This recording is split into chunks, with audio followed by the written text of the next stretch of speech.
para o livro de Mateus, capítulo de número 6, texto falado na semana passada.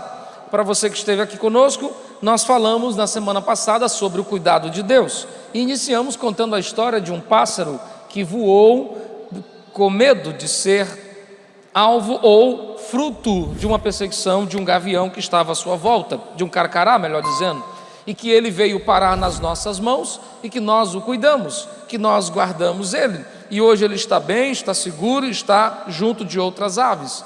E quando eu contei essa história, o fruto, a reflexão que me veio é Mateus, capítulo de número 6. E sobre esse texto eu quero continuar a pregação outra vez. Porque no versículo de número 26 diz assim: olhai para as aves do céu, elas não semeiam, elas não cegam, não ajuntam em celeiros, contudo vosso Pai Celestial Deus cuida das aves do céu. Agora ouça o restante do texto: não tendes vós muito mais valor do que as aves?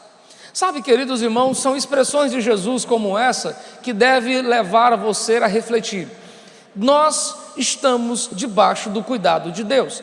E ele, de uma forma muito clara, começa a falar nesses versículos, porque percebe que os seus seguidores estão preocupados com o que comer, com o que vestir, com o que calçar, com os problemas da vida, com as correrias do dia a dia. E nessas ansiedades e solicitudes da vida, Jesus então diz: acalmem, aquietem-se, olhem para as aves, elas não trabalham, mas todo dia elas comem, elas não ajuntam em celeiro e nunca lhes faltou. E ele continua dizendo: olhe para as plantas, ninguém se veste tão bem como o lírio dos campos. Quem cuida delas? Quem cuida das plantas? Quem cuida das aves? E se você sabe a resposta, então ele diz: vocês também serão cuidados. É mais ou menos isso que o salmista compõe no Salmo de número 84, quando no Salmos 84, você tem Bíblia? Abra lá.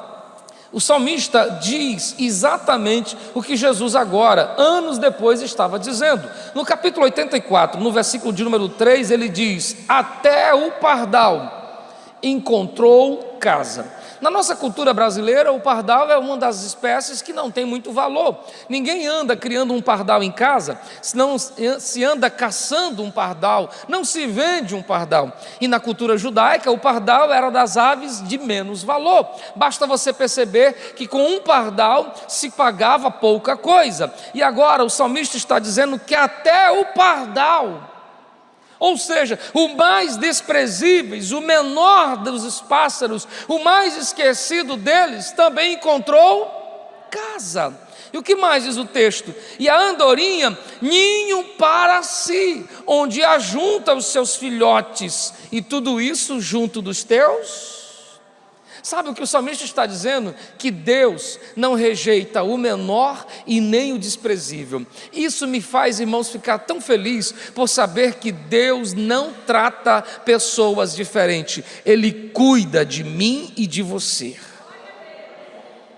A grande questão é: se Deus está cuidando, por que nós não estamos vivenciando dias adversos? E na continuação dessa mensagem, eu quero falar um pouco sobre esse cuidado de Deus. Eu disse na semana passada, e a mensagem está gravada no canal no YouTube, que esse cuidado é um tanto contraditório, porque nós queremos orar e sair dali e tudo ter se resolvido. Nós temos a nossa sensação de que é simples assim: eu oro e Deus, eu quero casar, Ele manda a esposa dos meus sonhos. Deus, eu quero emprego, e vem o melhor emprego da vida. Deus, eu quero isso, e Deus faz. E na verdade não é assim. Deus cuida de você, mas a metodologia de Deus é um tanto ilógica, incoerente aos nossos olhos, porque muitas das vezes Deus faz isso: pega um profeta e manda ele para um rio e sustenta ele com carne trazida no bico de um corvo, uma ave que não tem muito valor, uma árvore carniceira. É exatamente isso que ele faz. Pega um homem que precisava pagar impostos e manda ele pescar um peixe, e na goela do peixe vai estar arrumada a moeda. Sabe por que Deus faz isso? Porque a maneira de Deus fazer contraria a maneira que você espera. E de fato, essa frase, que não é minha, mas tem muita verdade, diz: Deus nos dá aquilo que precisamos no embrulho que não esperamos. Meu Deus, eu te pedi isso, você está fazendo desse jeito. Só que o cuidado de Deus é exatamente assim. E é nessa lógica que eu quero caminhar a mensagem de hoje. E eu separei 3 exemplos na Bíblia para mostrar a você como Deus cuida. E por que o cuidado dele parece um tanto estranho, mas no final tudo faz parte de um propósito maior. O primeiro exemplo se passa em Marcos no capítulo 4. A partir dos versículos 24 em diante, 25 em diante, nós vamos encontrar a história que envolve 2 personagens. Um chama-se Jairo, sua filha está quase morrendo e ele vai até Jesus clamar por socorro. Mas no meio do caminho, eu disse, no meio do caminho, aparece uma mulher, seu nome não é registrado, mas diz que ela sofria de um problema, e o seu problema era um fluxo sanguíneo. Há 12 anos ela sofria. Não é que ela passava 12 anos perdendo sangue, se esvaindo em sangue. Era um problema que a tornava impura para aquela época, porque nos moldes judaicos, na cultura judaica, a mulher, nos seus dias de menstruação, é considerada impura. E esta mulher, estando ela com um fluxo bem mais alongado do que o normal, era considerada impura. E isso se agravava com o problema de saúde que tinha. E nessa lógica se passou 1 ano, passou-se 2 anos, passou-se 3, já se passava mais de 10, e ela está ano após ano procurando melhorar, só que o seu estado vai indo de mal a pior. 12 anos depois, ela está na sua casa, e o texto diz que Jesus está passando por ali. Ele está indo à casa de Jairo para curar a filha de Jairo, mas ele passa pela casa dela. Eu pergunto a você, Deus sabia que ali estava uma mulher necessitada, uma mulher fragilizada que precisava de um milagre? Sim, ele sabia porque quando um dia ia passando e Zaqueu estava em cima de uma árvore, ele disse, Zaqueu, desce depressa, porque eu quero ir à tua casa. Ele conhece o profundo e o oculto, ele conhece os corações, então ele sabia que naquela casa residia uma mulher que há 12 anos não podia sair de casa ou ter contato com ninguém, que há 12 anos era desprezada, que há 12 anos era fragilizada por conta do seu problema de saúde, que há 12 anos estava assim, e simples, ele poderia bater na porta e dizer, filha, eu vim te curar, mas ele não faz nada disso. Ele continua seu caminho, para provocá-la a sair de casa, para provocá-la a sair de dentro de sua casa, porque a maior das doenças que estava nela era a vergonha do mal que ela carregava. Ela vivia se escondendo no seu mundo, trancafiada nas suas emoções, prisioneira da vergonha e da dor, e agora Jesus passa e não faz nada para provocar algo maior, provocar com que ela saia de trás da cortina de ferro chamada vergonha. E quando ele passa, ela decide ir ao encontro dele. Como um imã que atrai, ela é atraída e ela está indo até Jesus. Só que a vergonha não permite com que ela fique frente a frente. Então na sua mente ela disse, se tão somente eu tocar. Ela disse, eu só quero tocar nele, eu não quero que ele olhe para mim nesse estado, não. Eu não quero que ele faça mais nada, eu só quero tocá-lo. E ela conseguiu. Tocou nele, só que Jesus, como sempre sabe cuidar das coisas, para e pergunta, a pergunta que deixou ela em parafusos: quem me tocou? Irmãos, se você está se escondendo de tudo e de todos, e de repente o homem central da reunião para e diz, alguém me tocou, como é que você ficava? Foi assim que ela ficou. E agora? Tanto que eu me escondi, tanto que eu coloquei minha vida atrás da multidão, tanto que eu escondi minha doença atrás desses panos, tanto que eu fiquei escondida na minha vergonha. Ele para e pergunta quem me tocou. Pedro ainda tentou argumentar dizendo, Senhor, a multidão te toca, a multidão te aperta e te comprime, mas ele disse, não, é alguém que me tocou, alguém diferente, alguma coisa. E isso faz com que a mulher saia definitivamente do maior dos seus males. Olhe para cá, escute-me por favor. Faz com que a mulher saia do maior dos seus males. E sabe qual é? Aquele que a leva no versículo 33 a dizer exatamente isso: Senhor, foi eu que te toquei.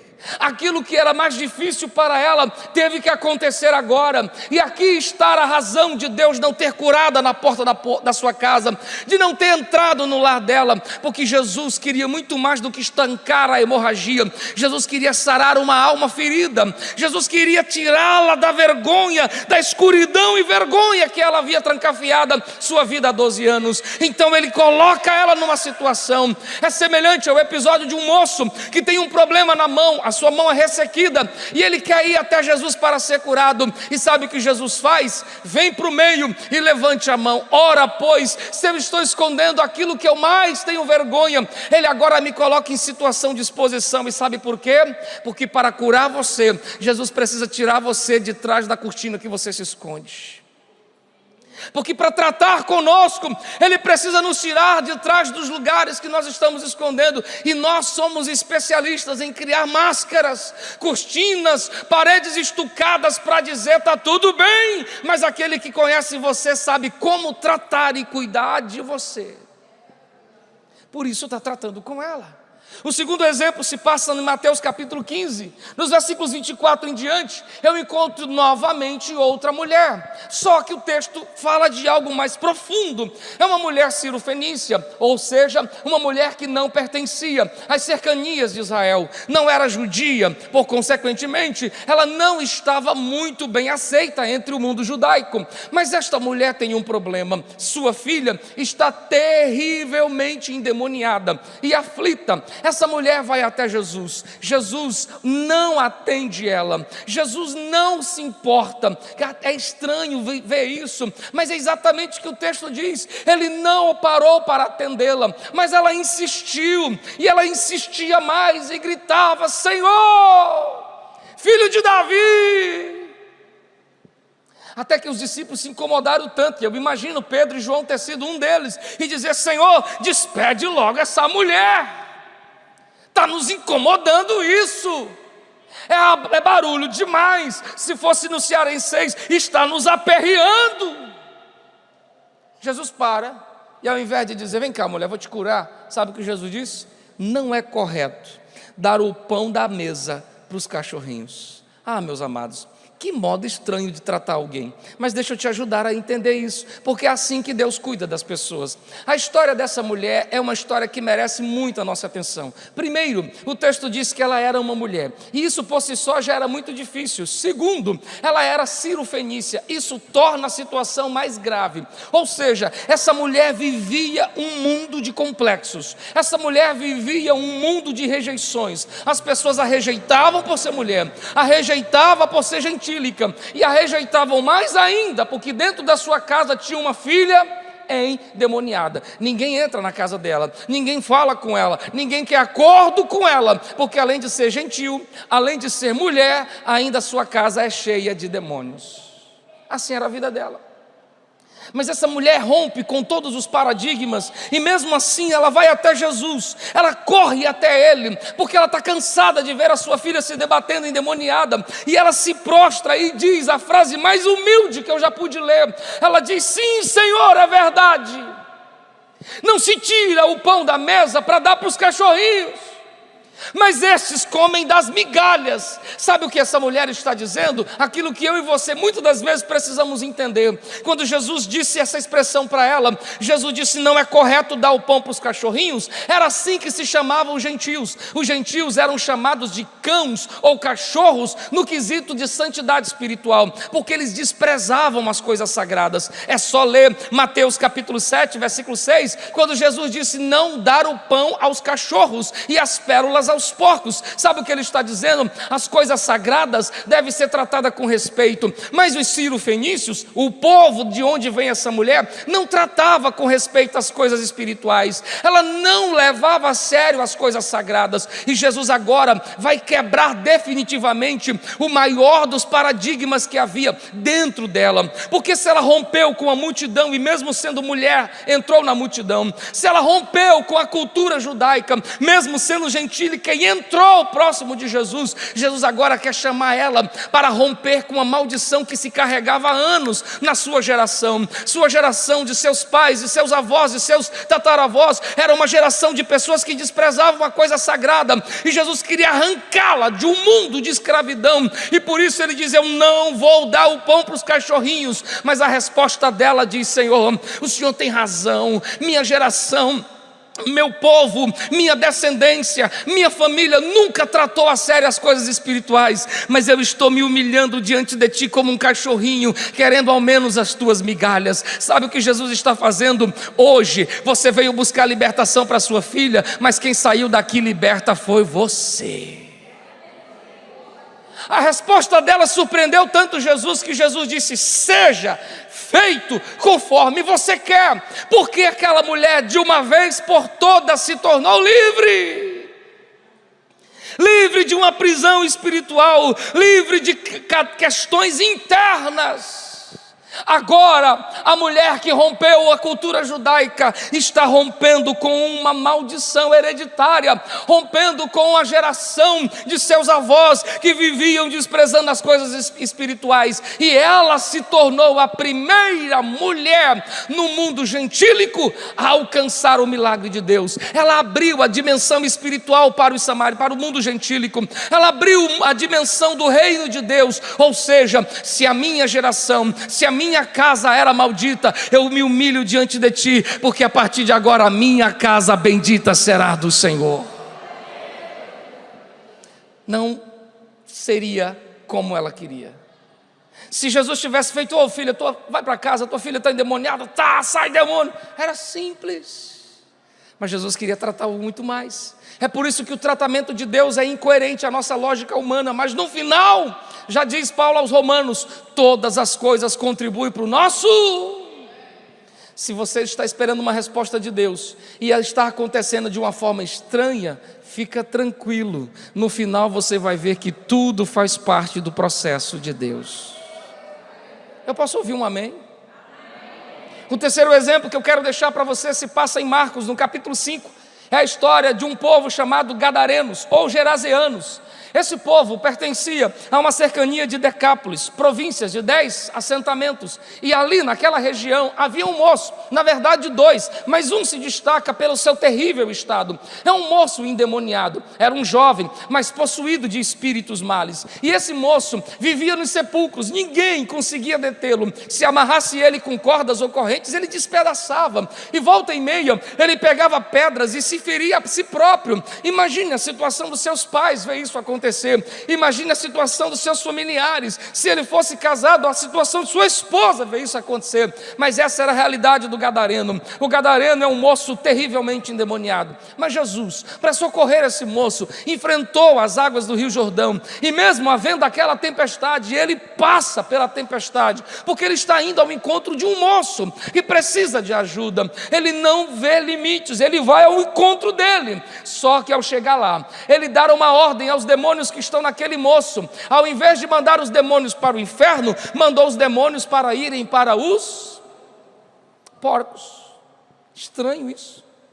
E os porcos ficaram terrivelmente doidos e foram bater e cair dentro do mar, e morreram afogados 2.000 porcos.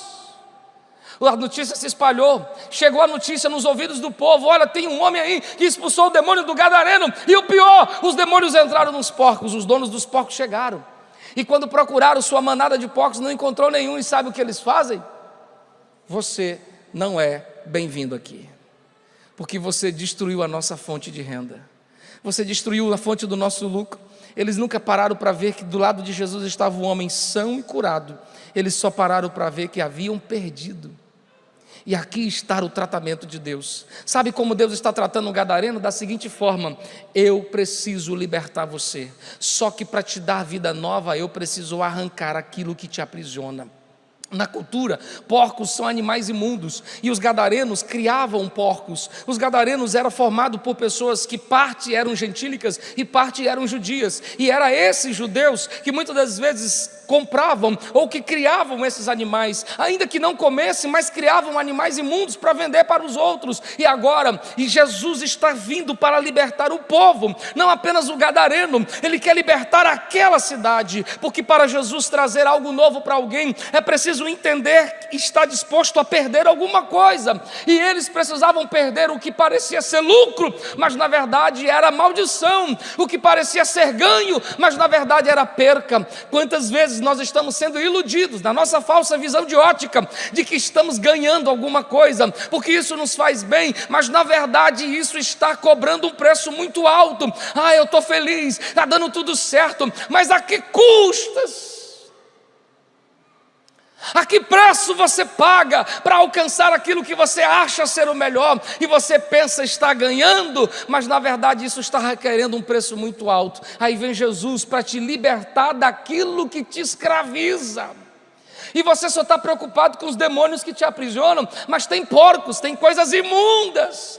Eu não estou falando necessariamente da carne do animal, porque se pensa um animalzinho gostoso assado é porco, mas muitas coisas imundas você está trazendo para dentro de casa, está trazendo para dentro do seu coração, está trazendo para dentro do seu casamento, está trazendo para dentro do seu lar, está trazendo para dentro dos seus sonhos. Coisas imundas estão diante dos seus olhos, coisas imundas estão nas suas mãos, coisas imundas estão guardadas no seu coração, e você está aqui querendo que Jesus te liberte, e Ele está dizendo para te libertar, na verdade você precisa decidir renunciar a alguma coisa.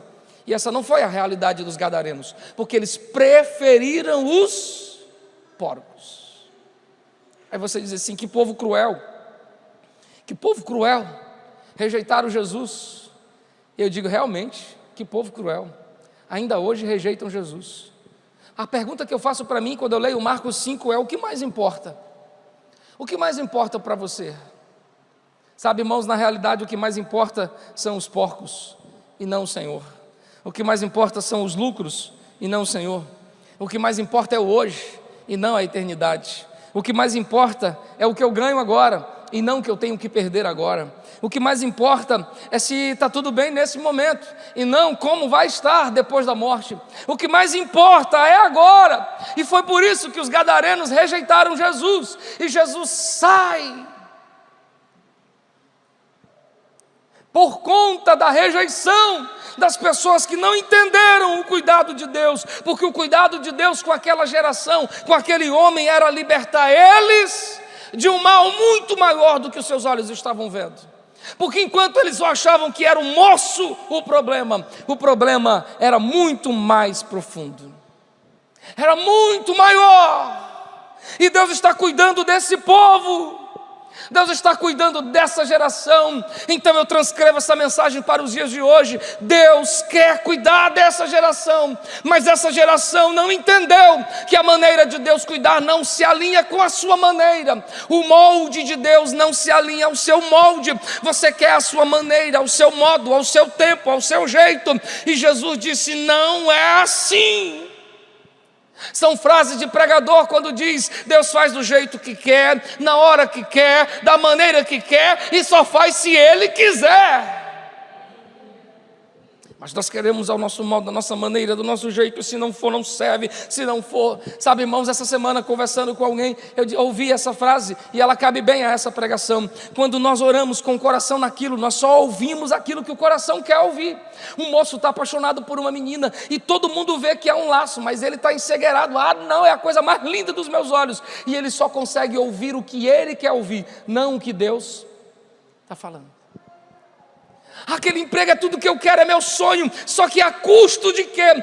Tudo bem, eu não vou estar mais no culto, mas eu vou ganhar um bom emprego. E ele vai orar a Deus: esse emprego é de ti, esse emprego é toda a tua vontade. E a altos custos, eles não entendem, ele só enxerga o que ele quer enxergar. E sabe como é o final disso? Decepção, vergonha e frustração, porque no final andar contrário aos planos de Deus sempre acaba muito mal. Eu nunca vi alguém andar na contramão de Deus e no final está tudo certo. Pode estar certo hoje, pode estar certo amanhã, mas um dia isso sai muito caro. Um dia o preço sai muito alto, e aí do outro lado da pista, do outro lado da estrada, eu vejo Deus dizendo: eu quero cuidar de você, eu quero tratar com você, eu quero tratar suas feridas, eu quero tratar seu coração, eu quero tratar sua alma, eu quero tratar seu casamento, eu quero tratar as suas finanças, eu quero tratar sua vida espiritual. E você está aqui cheio de dores, cheio de incerteza, e Deus dizendo: deixe eu tratar. E se você deixar, entenda, pode doer, pode ser um pouquinho sofrido, porque o processo do oleiro que quebra o vaso é um processo doloroso. Mas no final, o que era só um barro, vira um vaso novo. Vira um vaso novo. Salmos 116 diz: acrisolaste-me como o homem acrisola a sua prata. Sabe o que ele está dizendo? Você me purificou. Eu sei que o ouro serve para purificar o fogo, mas é estranho quando a forma de se purificar a prata, porque o ouro não basta, o fogo não basta para purificar a prata.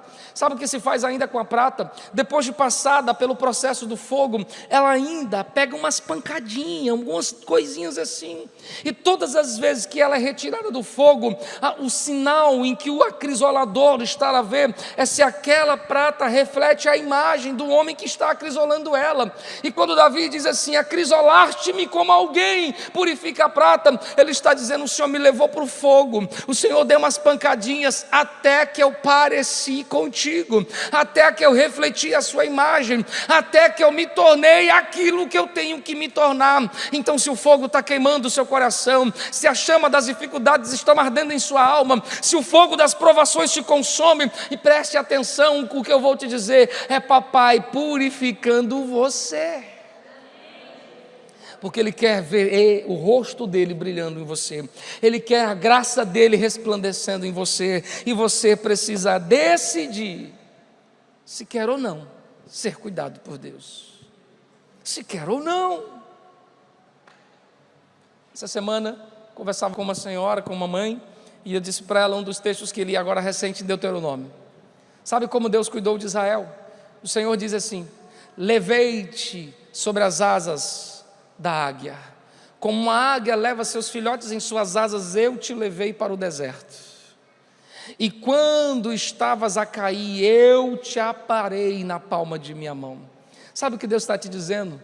Eu te levei para muito alto, e eu te soltei para te ensinar a voar, e você começou a bater as asas, mas aí você não conseguiu superar. Só que quando você estava caindo, eu estendi a mão para parar você. É assim que Deus faz. Eu te levo para o meio das lutas para te ensinar a crescer. Eu te levo para o meio do deserto para te dar maturidade. Eu te levo para o meio das dificuldades para forjar o meu caráter em você. E se você não conseguir e fracassar, eu ainda vou estar de mão estendida para socorrer você. As asas do Senhor estão estendidas para cuidar de você, mas muitas das vezes elas vão estar estendidas para te levar para alto e te soltar lá e dizer: voa, meu filho, voa. Fique de pé, por favor. 1992, cidade de Penedo, Alagoas. Estou morando com minha família. Meu padrasto está me ensinando a andar de bicicleta. Era uma BMX pequenininha, vermelha, eu me lembro. Meu irmão não tinha aprendido ainda a andar, e meu padrasto disse assim: se você não aprender agora, vou dar a bicicleta para o Adriano. Empolgado, afoito como eu sempre fui, eu peguei a bicicleta e vou andar agora. Montei na bicicletinha pequenininha e comecei a pedalar. E ele disse: pedala, meu filho, que eu seguro aqui. E ele segurou na sela. E eu comecei a pedalar, e ele segurava, e eu pedalava, e quanto mais eu pedalava, o vento batia no rosto, eu achava bom. E ele corria junto comigo, e eu vendo que ele estava comigo, eu me sentia seguro. Só que de repente ele soltou, mas continuou correndo. Ele tirou a mão da sela e eu pedalando, mas ele estava junto de mim. Só que num descuido, eu olhei e percebi que a mão dele já não segurava a sela. Eu olhei e percebi que ele estava ali, mas não estava mais segurando. Eu comecei a balançar a bicicleta e comecei a ficar com medo: eu vou cair, eu vou cair, eu vou cair. Sabe por que eu estou te contando isso? Porque às vezes Deus quer te ensinar a pedalar. Aí ele está dizendo, estou aqui com você, eu seguro na cela, pedala. Aí você está feliz, está tudo dando certo, maravilha, está empolgado. De repente o papai diz assim, estou aqui, mas já soltei a cela. Estou aqui, tenha medo não, mas o Senhor soltou. E quando a gente olha e vê que Deus solta, a gente começa a ficar desesperado.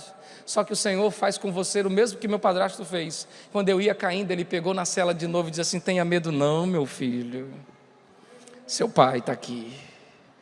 Tenha medo não, seu pai está aqui. Tenha medo não, seu pai está aqui. Eu vou dizer de novo, tenha medo não, seu pai está aqui.